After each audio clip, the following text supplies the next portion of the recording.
শুভ সকাল বন্ধুরা, সবাই কেমন আছো? আমরা তো ভালো আছি।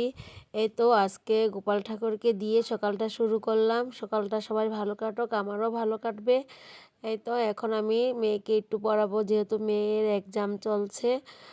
তো মৌখিক এক্সাম চলছে আর কি, লিখিত হবে রবিবার থেকে। ওকে একটু পড়াশোনা করিয়ে তারপর স্কুলে পাঠাবো। এই তো এখন নমস্কার, মেয়ে আবার আমার একটু নাম পড়ে নিচ্ছে, রাতিশা। তোমরা আমি সবাই একটি শোনো। মেয়ে বাংলা বাংলা রিডিং রিডিং বলবো। পড়ছে। কামাল খুব চালাক ছেলে, কামাল মায়ের সাথে মেলায় গেল। কত খেলনা মেলায়, কামাল বল ও বাঁশি কিনলো। মা অনেক খাবার কিনলো, বাবা পেয়ারা ও বাদাম কিনলো। সকালে মজা করে বড় দেন, বড় এই যে ডাটটি তো আপনি ওজন হয়েছে বুকে দিকে একটা ডাট বানতে দেনি, এটা আমি ডাট সহকারে কিনে আনছি 6 কেজি দিয়ে 200 টাকা। এটা আচার বানাই 9 কেজি নিচ্ছি আমাকে ওই বিল্ডিং এর জন্য 9 কেজি না 150 টাকা দিন। এদিক কই না আমি না 6 150 কেজি, টাকা তাহলে দিন আমি না, 3 কেজি নিয়ে তাহলে দিই। থাক। আমি 3 আপনি কেজি বড় উপরে তো দেন ভাই, এটা কি দিতেছেন? গুড়া গুড়া ডাট মাঠ দিতেছেন, ডাটটি তো হয়ে যাবো গা। আপনারা আমি কি পেয়ে দিছি 2.5 কেজি করে 100 সিরিয়াল দাম হচ্ছে 2.5 কেজি। আপনি ডাট দিতেছেন, যে ডাটটি তো হয়ে যাবো গা আধা কেজি। ডাট সহকারে না না আপনি 3 কেজি দেন থাক। হলো না আমি 3 কেজি দিতেন না আপনার দাম। ইজ্জত করে 2.5 কেজি করে সিরিয়াল দেখাইছি না আমরা। গাড়িটা কতক্ষণ দেখছেন? গেছেন যা।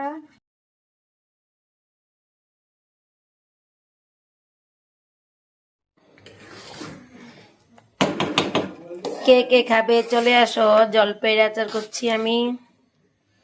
এই তো এটা আরো শুকাবে, শুকানোর পরে আমি পাঁচফোড়ন ভেজে গুঁড়ো করে দেব, আর শুকনো মরিচ। এই মাত্রই বসালাম। জলপাইটা আমি সিদ্ধ করে নিয়েছি আগে, তারপর গুড় দিয়ে লবণ মরিচ দিয়ে এখন আমি ভালো করে পাক দিয়ে নিচ্ছি।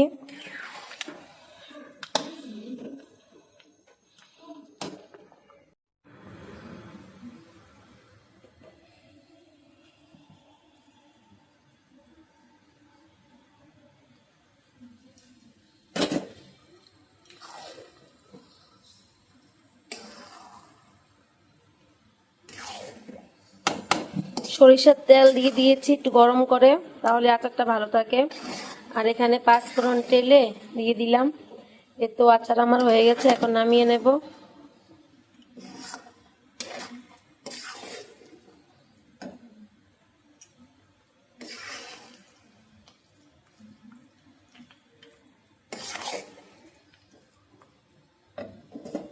সবগুলোই পাঁচফোড়নের গুঁড়োটা দিয়ে দিলাম, তেলে দিয়েছি, তেলে তারপর গুঁড়ো করেছি। এখন ভালো করে মিশিয়ে নেব।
আঙুর ফল এক সাইড করে রাখ।